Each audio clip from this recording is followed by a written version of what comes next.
Hey, je reviens, ça faisait un bail, bon je te dis direct que j'ai dû refaire le début parce que voilà, je suis un peu rouillée là, ça fait un moment que j'ai pas fait ce genre de vidéo. En fait, la raison pour laquelle j'avais un peu mis ça en suspens, donc pendant que je parle pour un peu t'occuper les yeux, voilà le nouveau, entre guillemets, bureau, comment j'ai agencé ça. Voilà, comme je disais, donc c'est que en fait j'ai un appareil photo qui fait donc vidéo, mais qui est pas du tout adapté pour le genre de travaux que j'aimerais filmer, c'est-à-dire des gros rapprochés. Et il me faudrait un trépied. Enfin bon, c'est un peu une grosse galère là pour l'instant de trouver un moyen de justement pouvoir filmer des vidéos de qualité à peu près correcte, surtout pour des travaux qui voilà devront être filmés de près. Euh, mais là, je m'y remets parce que j'ai eu le mail d'une très gentille dame qui voudrait une partie 2, donc à la vidéo soudure pour vraiment pouvoir s'y mettre. Donc j'ai bien reçu le mail, madame, et ça m'a un peu donné le coup de boost pour essayer de trouver un moyen justement de me remettre à faire des vidéos de bijouterie et pour pouvoir aider ceux qui en auraient besoin ou qui le souhaiteraient en fait. Donc là, je vais pas pouvoir faire pour l'instant donc une vidéo, il faut que je me démerde pour trouver un moyen de faire des gros plans et en même temps pouvoir souder et faire tout ce bordel voilà, avoir les deux mains libres en gros. Et donc je vais essayer de faire un truc assez rapide là sur encore des outillages à propos de l'outillage parce que c'est voilà ce qui requiert le moins de en gros de détails. Donc si l'image est un peu pourrie, c'est pas trop grave. Là, ça sera les mandrins en fait pour former le métal. Donc ça s'appelle en anglais, voilà, je sais même pas ce qu'elle raconte. Bref, des mandrins, mandrels en anglais ça se dit, en français ça s'appelle des triboulets. Alors je sais pas trop d'où vient ce nom, mais c'est grâce à ça qu'on forme à peu près tout en fait. Donc là j'ai le mien juste ici. C'est pour les bagues. Voilà, donc tu vas avoir droit à un super parce que j'essaie de zoomer et que c'est de la merde, donc tu comprends qu'il faut que je trouve une solution. Bref, donc celui-là, c'est un mandrin, donc un triboulet en acier. Donc là, il y a plusieurs sortes. Bon, j'arriverai pas à faire un gros plan. Si, voilà. Donc en fait, voilà, là, j'ai remis les tailles que je dois à chaque fois remettre au marqueur. Donc ça va de 1 à 15. Il faut absolument qu'il soit en acier, je crois même en acier trempé, c'est ça, ou quelque chose comme ça, parce que sinon le métal tapé avec le marteau va déformer le triboulet. Si tu peux essayer de pas faire la même erreur que moi et de trouver un triboulet qui est avec des chiffres gravés et non pas juste imprimé dessus qui au fil du temps s'efface, ça serait mieux pour toi. Je pense que ça sera plus pratique que de faire comme moi. Et il y en a aussi en bois qui peuvent servir après pour d'autres utilisations, c'est-à-dire plutôt pour les finitions. Mais pour tout ce qui est former les bagues, retailler les bagues, c'est avec ça qu'on fait en fait. Voilà. Donc ça c'est un peu le basique. Après, dans un autre genre, ah bah j'en ai un deuxième là, je vais essayer de te sortir ça. J'en ai un deuxième qui est donc lui pas du tout pour l'utilisation de faire les bagues, de forger entre guillemets les bagues, les corps de bagues, je crois même ce qu'on dit. Celui-là, il est juste en fait, c'est plus pour le côté pratique, comme voilà moi j'ai mon site en ligne que je vends aussi à l'étranger. Il faut aussi avoir les tailles et l'avantage avec celui-là, c'est qu'il y a les tailles US, voilà donc américaines et anglo-saxonnes en plus généralement et françaises. Et je crois qu'il y a même, parce que, ouais, il y a même les diamètres là. Donc en fait, c'est assez pratique. Plutôt pour vérifier à la fin, quand j'ai tout fini, j'utilise ça pour savoir si les tailles, je me suis pas plantée en fait. Juste pour une dernière petite vérification. Et l'autre, qui est très utile, que je recommanderais et qui donc se rapportera du coup aussi à la soudure, c'est pour pouvoir former les bezels. Je sais pas comment on dit en français, bezel. Les sertis de bagues en fait.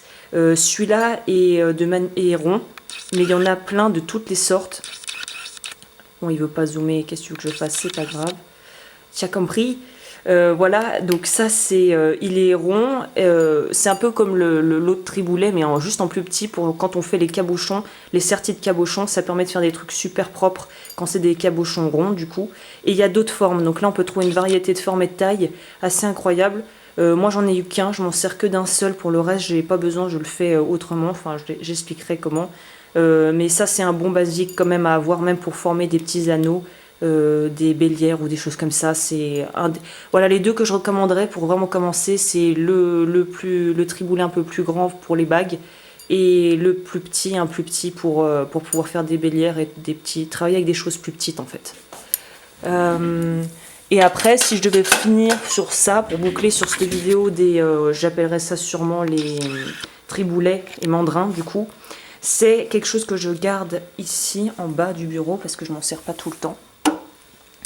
Donc ça, cette espèce de chose qui va pas ressembler à grand chose devant la caméra non plus. En gros, ça c'est un donc triboulet ovale. En anglais, ils appellent ça mandrel, oval mandrel. Alors là, je l'ai pris en bas, donc tu peux voir qu'il y a énormément de traces. Normalement, l'idéal serait de prendre ça en métal, donc pareil que pour le triboulet en acier, là un truc qui résistera au temps, mais ça coûte un budget quand même, et je me rends compte qu'avec le temps, j'ai essayé le bois. On m'avait déconseillé parce que du coup, je sais pas si tu vois, mais ça marque vraiment à max quoi. Mais j'ai essayé quand même, et au final, ça me convient pour l'utilisation que j'en ai. Donc voilà, ça fonctionne pour à peu près toutes les tailles, et ça donc c'est la taille du dessus, c'est pour les bracelets, tout ce qui est bracelet. L'avantage du bois comparé à l'acier, c'est que le métal marque beaucoup moins. C'est-à-dire que quand tu tapes pour former avec donc un marteau qui est fait à cet effet, dont j'ai déjà parlé me semble-t-il, ou je ne sais pas si j'en ai parlé, mais le marteau de base pour pouvoir former le métal sans marquer, c'est ce genre de marteau. Normalement ils sont en peau de porc, je crois que c'est de la peau de porc, voilà, mais moi je n'utilise pas en peau de porc, c'est du plastique et pour l'instant ça marche très bien. Je sais pas pourquoi il zoome là mais pas là, bon c'est pas grave. Et donc voilà, tu as celui-là, et c'est avec ça que je forme les bagues et les bracelets. Donc ça c'est un peu un basique à avoir niveau marteau. Et après dans un autre genre, si je devais être encore en marteau, il y a le truc tout usage, qui est pas forcément... Après il y a différentes variétés de marteaux. Moi j'aimais bien celui-là parce qu'il était petit, assez léger, et qui a le bourron pour pouvoir faire former aussi, quand tu travailles le métal pour faire des choses, ça peut être intéressant aussi pour le martelage du coup du métal, et la partie plate. Et celui-là c'était un bon compromis, en tout cas je voulais pas un truc énorme, mais j'ai quand même opté pour celui-là. Je m'en sers pas tout le temps, mais quand c'est des gros travaux, genre il faut écraser de l'argent pour pouvoir faire des plaques pour que je puisse travailler ou des trucs comme ça, j'ai celui-ci qui pèse par contre 1 tonne, avec un bout en laiton, je crois que c'est. Et là tu vois, tu peux remarquer que j'ai mis du scotch, parce qu'en fait l'idéal ce serait de garder pour ce genre de marteau en tout cas une face nickel pour pouvoir travailler, parce qu'il faut savoir que comme pour le tas, ça s'appelle un tas, ça en métal, pareil en acier, toujours essayer de garder un côté super nickel, donc de le marquer, et l'autre où tu peux faire les travaux un peu plus de dégrossissage et des trucs comme ça, parce qu'il faut savoir que ça va marquer à max. Donc là j'ai la partie que j'ai essayé de garder assez clean, et la partie où je peux y aller, où c'est tout échiqueté, et j'ai mis un petit scotch comme ça pour me rappeler quel côté il faut utiliser dans la majeure partie des cas. Et celui-là est hyper lourd, mais ça c'est vraiment pour les gros travaux où le fait qu'il soit très lourd, ça permet d'avoir un impact plus important sans avoir à trop se fatiguer, mais bon, faut quand même le porter le machin. Donc voilà, je pense que pour les marteaux, j'ai à peu près tout dit. Après en haut, moi j'en ai des plus petits là. Ça c'est plus pour des détails, hein. Vraiment c'est pareil, donc un peu comme celui que j'utilise tout le temps là, le gris, mais en plus petit. Voilà, je crois que les horlogers se servent de ça. Et l'autre qui est bien pratique, et je recommanderais de prendre ça s'il fallait en prendre un troisième du coup, c'est, je crois que c'est un truc d'horloger du coup, avec un bout comme ça, parce que pour tout ce qui est rivetage, ça peut être super, et le côté plat, voilà, peut être bien aussi pour travailler sur des petites surfaces où le gros marteau ne pourrait pas passer en fait, ou quand tu dois faire des travaux assez minutieux, que t'as pas envie de tout défoncer, les petits marteaux c'est bien pratique. Donc voilà, écoute, je crois que marteau et mandrin là, et triboulet, j'ai fait le tour. Après il y a aussi d'autres petites choses qui peuvent être utiles, mais que je pense que je vais dissocier. Je vais faire une deuxième vidéo pour parler du reste. Voilà, j'espère que ça aura été assez clair et pas trop fouillis, et je te dis à la prochaine du coup pour une autre thématique.